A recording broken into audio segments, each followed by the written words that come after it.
बिस्मिल्लाहिर्रहमानिर्रहीम।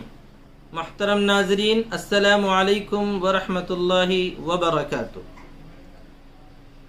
अल्हम्दुलिल्लाह, ज़कात के मसाइल के सिलसिले में दुरूस चल रहे हैं। इसी को आगे बढ़ाते हुए आज के इस मौके पर हुरूफ़ तहज्जी, डाल से शुरू होने वाले, इसी तरह जे से शुरू होने वाले दो चार मसले आपकी खिदमत में पेश किए जाएंगे। हुरूफ़ तहज्जी डाल से शुरू होने वाले सिर्फ दो मसले मिले हैं। उसमें से एक ये है कि ज़कात की मद से डॉक्टर की फ़ीस देना, इसका क्या हुक्म है। डॉक्टर की फ़ीस देने की दो शक्लें हैं। एक तो ये है कि अगर मुस्तहिक़ आदमी के हाथ में ही ज़कात की रकम दे दी जाए और वो रकम लेकर डॉक्टर को फ़ीस दे दे, बहुत अच्छी शक्ल है, इससे ज़कात अदा हो जाएगी। सूरत ये बन सकती है कि अगर कोई मुस्तहिक़ दवाखाना हाजिर हो और उस बेचारे के पास डॉक्टर को देने के लिए फ़ीस मौजूद ना हो, तो ज़कात की मद वहाँ पर मौजूद है, तो कोई आदमी उसको अपनी जानिब से या उस मद में से फ़ीस अदा कर दे और ये कहे कि ये आप पैसे लीजिए और वहाँ डॉक्टर की फ़ीस है, जमा कर दीजिए। तो इस तरह पर जमा करने में बग़ैर किसी शक के यकीनन ज़कात अदा हो जाएगी। दूसरी शक्ल ये भी है, उसमें भी कोई शक नहीं है, वो ये है कि दवाखाना या जो भी इंतज़ामिया वहाँ पर है या कोई मुंतज़िम शख्स वो ज़िम्मेदारी कबूल कर ले और मरीज़ की जानिब से वो वकील बन जाए।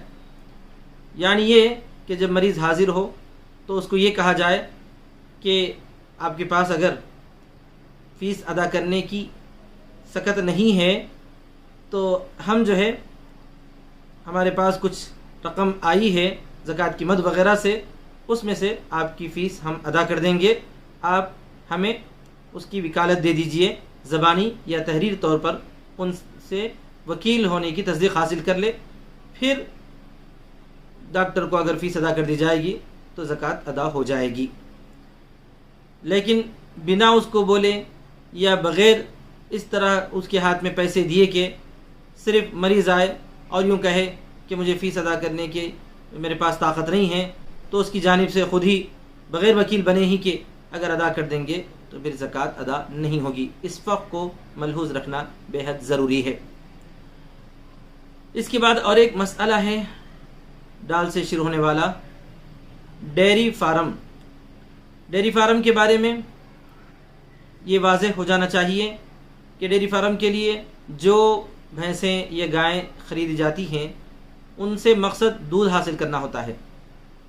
तो जिस दिन ज़कात का हिसाब किया जाए उस दिन जितना दूध निकाला गया है उस दूध की कीमत अगर निसाब के बराबर हो या दूसरा कोई माल हो, माल तिजारत हो या सोना चांदी हो जो निसाब के बराबर पहुंचता है, तो उस दिन का जितना दूध है स्टॉक जो फ़रोख्त किया जाने वाला है उस पूरे दूध पर ज़कात फ़र्ज़ होगी, लेकिन भैंसों और गायों पर फ़र्ज़ नहीं होगी। लेकिन अगर किसी की तिजारत है जो है भैंसें या गायें ख़रीद कर लाता है और लाकर 2-4 दिन रख कर या चंद माह रख कर फिर दूसरों को फ़रोख्त करता है, यही उनका मशगला है, तो वो माल तिजारत है, उस वक़्त पूरी भैंस पर या पूरी गायों पर ज़कात फ़र्ज़ होगी। और एक मसला ज़िक्र किया जा रहा है हुरूफ़ तहज्जी जे से शुरू होने वाला, रिज़ाई माँ को या रिज़ाई वालिद को ज़कात देना।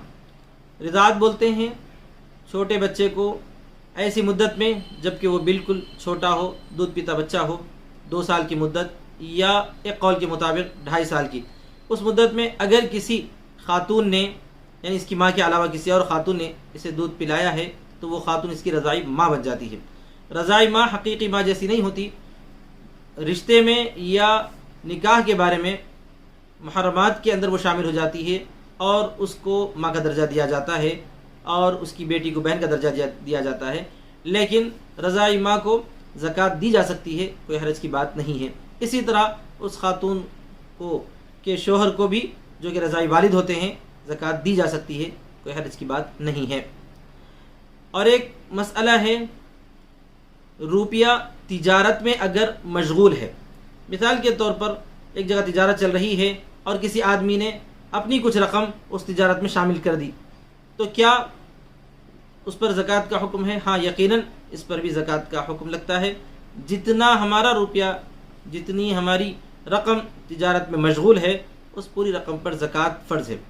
हत्ता कि अगर वो रकम का वैल्यू बढ़ गया है, यानी पहले जितना हमने मशगूल किया था वो अब जो है वैल्यू के हिसाब से तिजारत बढ़ गई है, तो फिर बढ़े हुए पर ज़कात फ़र्ज़ होगी। जैसा कि शेयर्स वगैरह में होता है, जो शेयर हमने ख़रीदा, जिस वक्त ख़रीदा था उसका वैल्यू कम था, लेकिन अब जो उसका वैल्यू बढ़ा हुआ है, तो वो मुकम्मल जो बढ़े हुए वैल्यू है उस पर ज़कात फ़र्ज़ होगी। और एक मसला है ज़कात की रकम से हज कराना। अगर कोई मुस्तहिक़ आदमी गरीब हो, ज़रूरतमंद हो, उसको ज़कात की रकम से हज कराने का कोई इरादा करता है, नियत करता है, और वो पूरी रकम उस मुस्तहिक़ के हाथ में दे देता है और वो उससे हज कर ले, तो यकीनन उसके लिए जायज़ है, कोई हरज की बात नहीं है।